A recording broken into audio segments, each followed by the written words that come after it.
Yon, what's up mga kamag? Magandang tanghali sa inyong lahat at sa ating mga kabatas at ating mga ka-UB. And welcome sa panibago nating video reaction. And eto nga mga kamag. Ito yung kaso ni kung natatandaan nyo 3 months ago, yung babae na nakuha dun sa saan ba to? Parting Laguna ba to? Yung pinatay siya nung kalibin partner niya, no? Na itinapon sa isang talahiban ba yun o kanal? And nakita ko sa TikTok na itong si girl, no, sila, parang nag-vlog sila or nag-video dun sa may lugar na yon bago pa nangyari yung pagpatay sa kanya. Sabi niya dun sa video, tapunan to ng patay. And dito rin matatagpuan yung katawan ko, sabi ng babae. So hindi natin alam kung ano nangyari dito, kung nung sinadya bang patayin yung asawa niya o yung kalibin niya. Tapos sinadya ba niya na doon itapon kasi yun ang sabi ng partner niya. Diba? So ayun, hindi ko maintindihan dito, bakit kailangan pang ipa-Rapi Tulfo, no, pa-RTIA, samantalang case closed na ito. So ano pa ba ang tulong o ano pang re-resolbahin dito ng RTIA, no? So panoorin po natin. Una sa lahat, Ma'am Girlie Kahilig, ang aming pong taus-pusong pakikiramay po sa pamilya po ninyo. Ma'am, Itong si ate, ito yung kapatid ni Johnny Clear, no? At lumapit siya rito sa RTIA, no? So tuloy natin kung ano yung tulong na hihingi niya. baka maaari niyo pong maikwento sa amin kung ano po ang nangyari kay Ma'am Johnny Clear po noong February 12 po. Yun nga po, yung February 12 po na umalis po siya ng bahay. Sabi ng mga kapatid ko kasi po, ano po yun, day off niya po yun, naglalaba po siya. Nung ano pa yun, nung umaga pa po yun na nandun din po ako mismo sa bahay, naglalaba yung ate ko.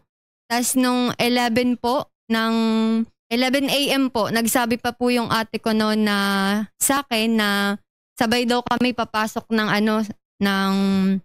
papuntang bayan po kasi may pasok po ako. So bali yung kapatid ko po na ate, pupunta po siya sa sana Avon. Yun. Tapos sabi ko, hindi na pwede po kasi late na po ako. 11:30 po kasi yung pasok ko noon. Pagkatapos po, yung umalis na ako ng bahay. Tapos nung pagkahapon daw po, yung ate ko umalis. Kwento nung kapatid ko po na kasama din namin sa bahay doon sa boarding house po na yung ate ko nga po umalis. Tapos nag-grocery nga. Tapos bumalik ng bahay. Mga bandang na po yun, 4 ata ng hapon na yun nga, nagpaalam sa kapatid ko na magluluto daw siya sa kabilang bahay po na doon sa kinakasama niyang si Roselier Lanon or mas kilalang RJ po. Asan nga ulit nung dito yung pumatay, no? Asan na siya ngayon? Nasa na po siya sa police station po ng Antipolo Rizal po. Nakakulong na? Yes. Sumuko? Nakakulong na? Diba? So ano pa? Ano pa ang kailangan dito? Mismo dun po sa binangonan po na doon nalaman na siya nga, inamin niya. Okay. So may pagkaamin na naganap, no? At least, kumbaga, case closed na yan. Siya, yun nga eh. Kung na-attorney nagsabi, case closed. Bakit kailangan niyo pa i-content? Diba? Kung hihingi man sa inyo ng tulong ito si ate financially, kailangan niyo pa ba talaga i-ere? Ang dami pong problemang lumalapit sa inyo. Diba? Talagang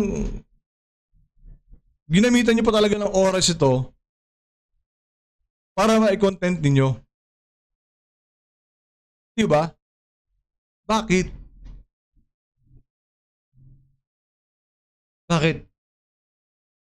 Sir, yes po, nandyan na raw po sa inyo yung suspect dito sa pagpatay kay si Johnny Clear Kahilig?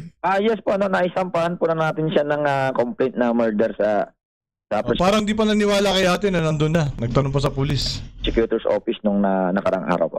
Okay, at ang sabi po sa akin ng kanyang kapatid ay inamin naman po niya yung nangyari dito. Tama po, no? Yes po. Inamin naman po niya sa harap po ng isang lawyer po, yung nakuha na natin siya ng Okay, so he was assisted naman by counsel nung inamin niya. Yung extrajudicial confession na tinatawag. Confession po. Yes po. Opo. Colonel, ano po ba yung rason daw? No? Na-mention po ba ng ating akusado kung ano daw yung rason bakit niya nagawa itong karumal-dumal na pangyayari? Yes po. During po sa mga interview niya sa ating pong mga investigators, napag-alaman niya. Sa ano nga sa media, inamin niya eh. Diba? Channel 5 pa nga nag-interview eh. Diba? So hindi nyo na nga kailangang halukayin pa yan dyan eh. Sa totoo lang, wala naman kayong kailangang halukayin pa dyan kasi sa news pa lang alam na eh. Diba? Kailangan talaga nyo halukayin pa ulit. Diba? Nga na nung during the art of questioning ay nailahad niya na dahil sa sobrang selos kaya niya nasaktan yung kanyang kinakasama at sinakal or nasakal. Colonel, ano po yung ginamit po na pangsakal po sa biktima? Actually, kamay niya lang yung ginamit niya na accordingly sabi sa statement. Colonel, no, it's a case closed kasi we got in an extrajudicial confession straight from the accused. And Yes po, at maliban po doon, pinrasis pa rin natin yung crime scene upang makakalap pa po tayo ng ibang ebidensya na directly na mag-i-involve sa kanya na kahit naman if ever na mabago yung mood niya or kanya is meron pa rin tayong mga ebidensya na siya pa rin po ang tinuturo doon sa pagkamatay po ng kanyang kinakasama. okay, well, that's good po, no? So at least later on, we are prepared even if may mangyaring pagbabawi ng kanyang statement, at least our police, Shari, nagawa naman nila yung trabaho nila. They have prepared pa rin yung investigation Yes and the po, yes evidence. At saka alam nila yung gagawin nila dyan, attorney. Kernel yan, no? Sa haba ng experience niyan. Diba? Alam na alam niya ipapagawa niya sa mga tao niya. Diba? That's good po ha, Colonel Ryan Manungdo. That's good talaga. Yes po. Pinrasis po natin yung sasakyan na kanyang ginamit, yung CCTV na nakita na sinakay niya or habang bumabiyahe siya at pati yung crime scene mismo is na-process natin. Although nalinis niya na nakatagpo or nag-solve pa rin ang ating Rizal forensic unit po natin. Do we also have mga Diba, attorney? Alam niyo gagawin niya. witnesses dyan, Colonel? Meron tayong mga witnesses yung tumitistigo lang doon sa conflict ng kwento nung suspect. So, Okay. like yung kapatid ng biktima, so iba yung kwento ni suspect before.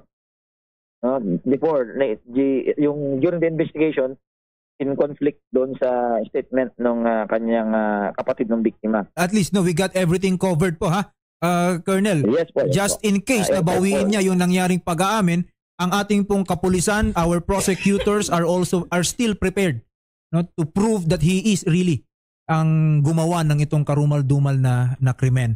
Okay. So Yes po. kami ay nakikiramay nga po, no. Asan na po ngayon, no? Kamusta na yung nakaburol pa ba ang ating Yun biktima nga dito? po yung ate ko po, nakaburol pa po sa Binangonan. Tapos nag-aano pa po kami, yun nga, yung pinunta ko po kasi dito yung, sana po matulungan yung ate ko na, kasi gusto po ng parents ko talaga na may uwi siya sa probinsya po. Saan po? Tandaan nyo guys. Ang inilapit ni ate dyan is maiuwi yung ate niya sa Bacolod, sa probinsya nila. Okay? O ngayon, tingnan natin kung ano ba may tutulong dito ng RTIA. Okay? Po yung probinsya Bacolod po, Negros sa Occidental. Bacolod, no? So kailangan yan ilipad from yun. mula pa sa Binangonan. Yes po. Okay. So ayun, Shari, no, lumapit po sa atin yung sister ng ating biktima humihingi ng assistance. Lumapit daw. Yes Okay? po. Para madala na. Doon na siya balak ilibing, no, sa may Opo. Bacolod. Sige. Shari, no, asikasuhin po natin to ang RTIA. Mhm. Okay? kay Senator Raffy Asikasuhin daw. Tulfo at ang ACT-CIS party list po, no, sa tanggapan ni Congresswoman Jocelyn Tulfo Yun banggit lahat na-mention lahat. ay handang tumulong. Sir Canlas, magandang hapon. Ito Ay, handang tumulong ang RTIA. Ang ACT-CIS handang tumulong pero tumawag sa munisipyo. Tumawag sa munisipyo ng Binangonan. Tuloy. ito po, no, lumapit po sa amin yung kapatid ng biktima po, no, sa nangyaring pagpatay. Pakinggan nyo sabihin. At ang humihingi ng tulong na sana madala na po sa pabalik sa Bacolod yung labi po ng kanilang kapatid. Sir, of course, no, ang RTIA at ang ACT-CIS party list will be helping. Okay, tutulong po kami. Pero mayroon din po ba sana, no, at least some kind of assistance from the CSWD? My goodness! Sa inyo nga lumapit, tapos ilalapit nyo sa iba O ngayon, anong sasabihin ito nung tinawagan nila? Yes sir, actually kahapon po kausap ko rin po si Mayor Jerry. Ano sabi? Yes sir, actually kahapon kausap namin si Mayor. Kahapon. Bago kinontent Kahapon. Bago na content. Ngayon, ano mangyayari dito? Tingnan natin. Tuloy. Rojas ng Murcia, Negros Occidental. Kausap ko rin po yung opisyan nila. At lumapit din po sa atin sir para matulungan na may biyahe pabalik ng Negros yung Cadaver po ni Johnny Clear. Pinapaalam lang po namin kanina, kausap din po namin yung isa po sa mga kapatid ni Johnny Clear na si Rizel. Pinuprost na po natin yung assistance sir, yung kailangan po nila nababayaran sa punerarya na worth 25,000. Sinagot na ni Mayor. Ano pa itutulong ng RTIA? Konting allowance na lang. Di ba? Ano pa may tutulong ng RTIA Foundation? Konting allowance na lang, mga 10,000, mga ganun. Ataka naman ako dito sa magkakapatid na to. May lumapit sa munisipyo, may lumapit sa RTIA. Siyempre, viral ito. Tatanggapin talaga sa RTIA ito. Di ba? Case closed na. Inanggap pa. Tapos, tutulungan daw. Tapos, tumawag sa munisipyo. Dapat na may tulong din ng munisipyo. Sinagot na lahat ng munisipyo. Ano pa sagutin nila? 10,000 siguro to. Kasama po yung ticket pabalik po para may biyahe po sa Negros ay sasagutin na po ni Mayor June. Kaya makukover na po yung buong babayaran sa funeral. Ayan. Napakagandang balita po yan, no? Magandang balita talaga kasi ligtas na kayo. Konti na lang bibigyan nyo dyan. Malamang 10,000 nga. Canlas, no? Naririnig po tayo nung kapatid po ni Johnny Clear. Shari, ang laking tulong niya, no? Talaga naman lumapit sa atin itong si... Actually, sa inyo nga ilalapit sana yan na mapauwi Okay lang, wala na isasagutin. Di ba? 627k views. Malamang may part 2 pa to. Meron pa ba to? Part 2. Baka kukunan nila yung paglibing pagdala sa di ba? Pagdala sa Negros, kukunan nila. Pero nagpauwi noon yung mayor. Tandaan nyo Girly, nagkaroon tayo ng coordination at nakita nyo naman po. No? So, umaksyon ang CSWD Antipolo. Dagdag ko lang sir, kausap din po namin ang... Umaksyon! Bakit nakausap nyo? Kahapon pa nga. Pero hindi sinabing diretsahan na umaksyon dahil kinausap nila, di ba? Pero parang gano'n ang pinapalabas niya, ni attorney. Office po ni Mayor Rojas ng San Negros sa Murcia. Pagdating po sa may airport po, sila naman po ang susundo. At may kausap na rin po. Kompleto na! Kompleto na! Di ba? Kompleto na! Ano pa? po dun sa Negros Occidental para naman po sa pag-assist po doon kay Johnny Claire pagdating po doon sa Murcia. Maraming salamat po Mr. Freshan Canlas, ang head po ng ating CSWD Antipolo City Rizal. Ma'am Gurley, kung ano man po ang iba pang kailangan po na tulong po ng inyong pamilya. Alam nyo na yun. Ba't tatanungin nyo pa? Alam nyo na yun. Ibigay nyo na lang. Nandito po ang ACT-CIS and also Yun, syempre, ang Rafi Tulfo in Mention na Action naman, para po magbigay po ng iba pang tulong na kailangan po. Sino pa? Tuloy mo. Sino pa? Pauwi po ng Bacolod. Sabihan niyo po kami, ma'am. Yes. Di ba?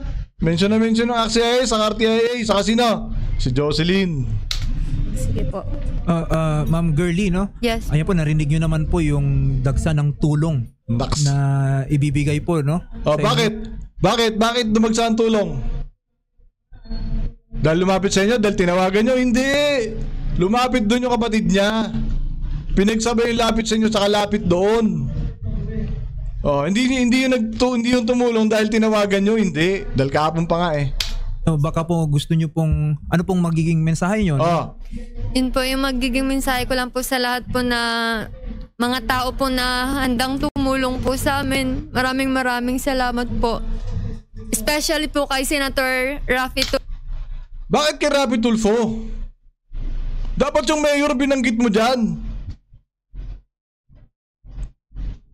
Diba? Bakit si Rafi Tulfo? Ate. Tulfo po in action, as in napakalaking tulong po talaga na pumunta kami dito, hindi nasayang yung pagpunta namin kasi nga in action nga talaga po siya. What? Hindi mo na nabanggit yung mayor ng Binangonan. My goodness. Sila talaga yung tutulong sa inyo. Hindi RTIA. Credit grabbing na naman to eh. Sila. So yun po. Colonel Ryan, Yes po. kung meron pa pong Usapin na naman. Ano na naman? ibang katanungan po yung pamilya po ng biktima, maaari naman po silang kumonsulta din po sa inyo, no, Colonel? Yes po, no? Case closed nga eh. Ano pa itatanong sa pulis? Naisampa na yung kaso. Di ba? Abogado na bahala dyan. Alam na abogado gagawin dyan. Case closed nga eh. Maghihiring na lang yan. Ang kakailangan nila dyan ng pulis, yung titistigong pulis. Open po, no? Bukas po ang ating impilan ng pulisya sa Antipolo upang ano talaga yung mga tao dito sa RTIA, di ba? Ginagawang ulaga eh. Kanila pong malapitan sa ano pa mga issue or katanungan na maaaring lang ipalinaw po sa amin. Ayan po. Maraming salamat po, Colonel Ryan Manongdo, ang Chief of Police po ng Antipolo Rizal. Maraming salamat. Ma'am, gayon din po, kung ano man po yung kailangan nyo po, financial. Tapos? Andito po ang Rafi Tulfo in action. Mention na naman! Ang ACT-CIS party list po, ma'am, ha? Sabihan nyo lang po kami, and again po, ang aming pong Ba't kailangan pa kayo sabihan? Ayan dyan na nga eh. pusong pakikiramay po sa nangyari po kay Ma'am Honey Clear. Tama po ba, ma'am? Kahilig, may anak po ba siya, ma'am? Meron po, 2. Nasaan po yung mga bata? Nasa amin. Dito rin sa kinakasama niyang to. Opo. Asan na ngayon mga bata? Dun po sa Binangonan din po dun sa VMS. I mean, sino po yung mga kasama, yung mga lola na? Kapatid ko po na lalaki. Kapatid nyo rin, no? Ayun, no? Siyempre, yung namatay yung nanay tapos yung tatay ngayon is nakakulong. Siguro, sabihan nyo rin po kami ha, dito sa RTIA at sa ACT-CIS, just in case no, yung mga bata. Kailangan pa kayong sabihan. Nandyan na nga eh. My goodness. Kailangan, especially yung mga psychological help, assistance. No? Yes. Ang dami po namin tinutulungan patungkol po dyan, lalo na sa mga bata po. Ha? Nanay Dolores, una po sa lahat, Dinamay pa yung mga magulang oh. Talaga naman. nanay, kami po ay taus-pusong nakikiramay sa pagkawala po ng inyong anak po na si Honey Clear. Nanay, ang tanggapan po ni Senator Rafi Tulfo and ni Congresswoman Jocelyn Tulfo Yun, no? ay Mention na mention talaga eh. handa pong tumulong sa inyong pamilya kung meron pa po kayong kailangan na tulong pinansyal. Nandito po ang So ilan ng mga kamag, no? Sa akin lang naman is sasabihin pa nila na sabihin nyo sa amin kung ano pa yung mga kailangan tulong. O kasi nga, yung dapat ilalapit sa kanila na pauwiin yung bangkay dun sa probinsya, wala na. Sagot na ng munisipyo, sagot na ng Mayor Jun ba yun? Ng Binangonan. Di ba? Na hindi man lang nabanggit ni ate. So dito, puring-puri ang RTIA, samantalang ang tumulong naman talaga yung munisipyo at saka yung probinsya ng dun sa munisipyo dun sa Bacolod. Di ba? Ano ba naman yan? Ano pa naitulong dito? Kundi may broadcast man lang, may broadcast lang.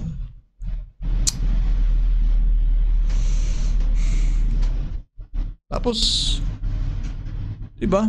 Bandang huli, hindi man lang sila nagpasalamat dun sa mayor. Tsaka dun sa mayor dun sa Bacolod. Di ba? Ano naitulong ng RTI dito? Sige nga, sabihin nyo nga. Ano naitulong? Sino natulungan dito malinaw? RTI natulungan dito. Ayan o. 627k views. Goodness. So ilang naman ng mga MUG and muli maraming salamat po sa inyo sa patuloy na pagsubaybay sa aking mumunting channel and sa patuloy na pagsuporta at salamat din po dun sa mga tumulong para sa aking legal battle, no. Huwag po kayo mag-alala, no, malapit na po yun. Busy lang po talaga yung abogado ko. And ayun, muli isang magandang tanghali sa inyo lahat at siyempre huwag natin kalilimutan na minsan na tayo mabubuhay sa mundo. Gamitin po natin sa tama at sa mabuti. Maraming salamat po.